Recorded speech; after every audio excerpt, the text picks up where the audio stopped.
C'est une bonne trentaine à s'élancer samedi sur le coup de 18h30 pour la très attendue Long Race, une course qui débutait tambour battant, mais en l'absence de la BMW Z4 GT3 Race Art de Grauwels et Dubois, victime d'un souci de frein à même la grille de départ. Pour tous les autres, c'était par contre parti, et bien parti. Et la première vedette de cette épreuve était le jeune Dylan Durdal qui réalisait un véritable festival au volant de la Porsche 911 GT3 Cup Belgium Racing, quatrième de la joute d'ouverture de Zolder. Le néerlandophone pointait plusieurs tours durant au sommet de la hiérarchie, se jouant de bolides bien plus puissants.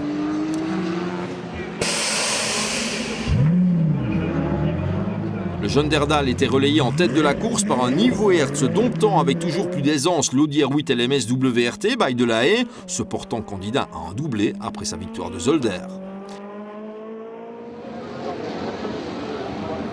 Parmi les bolides de pointe s'illustrant lors de la première heure de course, on pointait aussi la Ferrari F430 Scuderia Monza de Frank et Hans Stiers. Quant à Steve Van Meningen, il s'invitait à la fête au volant de la GC10 V8 BMW 1M de la famille Gomez, silhouette partagée avec Sarah Bovy et Freddy Poletto, et force est de reconnaître que le pilote néerlandophone prenait du plaisir en étant omniprésent dans le peloton de tête. C'est une voiture totalement différente de la BMW M3 Silhouette. Ici, il y a beaucoup plus de couple, ce qui implique un autre pilotage. Avec la BMW, il fallait monter dans les tours, et ici, pas du tout. C'est assez facile.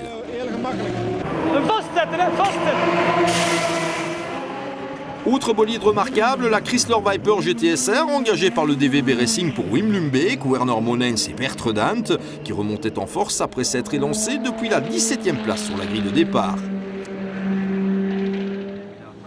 Ultime nouveau venu de renom, Bert Longin prenait de son côté le volant de cette Porsche 911 GT3 Cup Mixed Racing, partagé avec Dirk Van Elslander.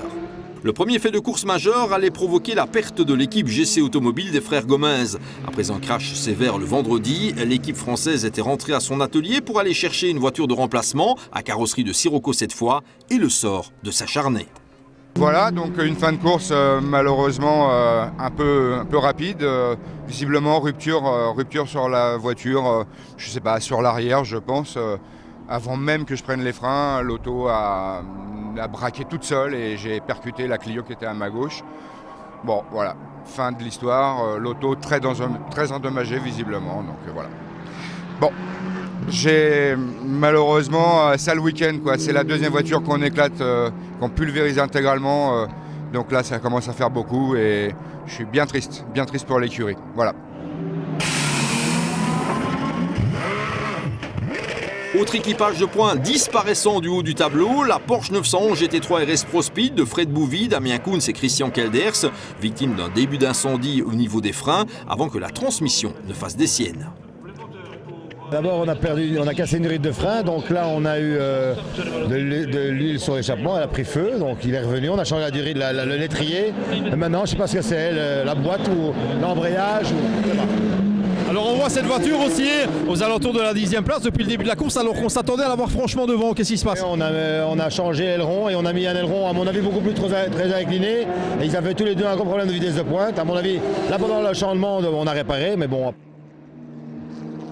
Alternant le leadership avec la Chrysler Viper GTSR DVB Racing, l'Audi R8 LMS de Weerts, Haas et Molekens allait accomplir une seconde partie de course absolument parfaite, l'Allemand et le Belge n'étant pas du genre à multiplier les erreurs. C'est dès lors avec un tour d'avance que le bolide aux anneaux croisait le drapeau Adami au premier rang pour la deuxième fois de la saison.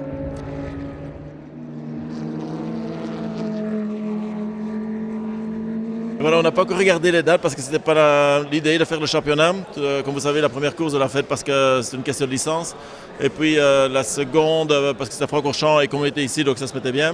Maintenant, on va regarder les autres dates par rapport à ce qui est possible. En tous les cas, c'est un chouette championnat, une bonne ambiance. Comme on le voit ici aussi, la remise des prix et tout, c'est bien sympathique.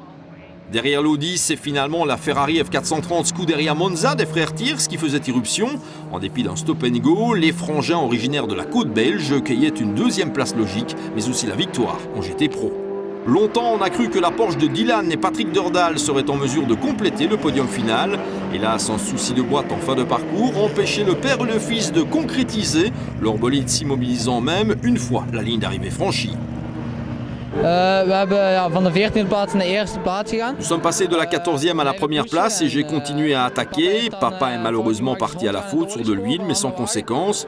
Au cours du dernier quart d'heure de course, nous avons rencontré des problèmes avec la boîte, toujours plus importants. Dans le dernier tour, j'étais bloqué en 6e, je ne parvenais pas à rétrograder et tout s'est coupé après le dernier virage.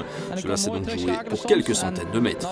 Niks meer. Ik kwam hier uit de laatste bocht en kreeg hem naast sprint en op 1,5 meter over de finish gereden. La Porsche 99 en difficulté, c'est la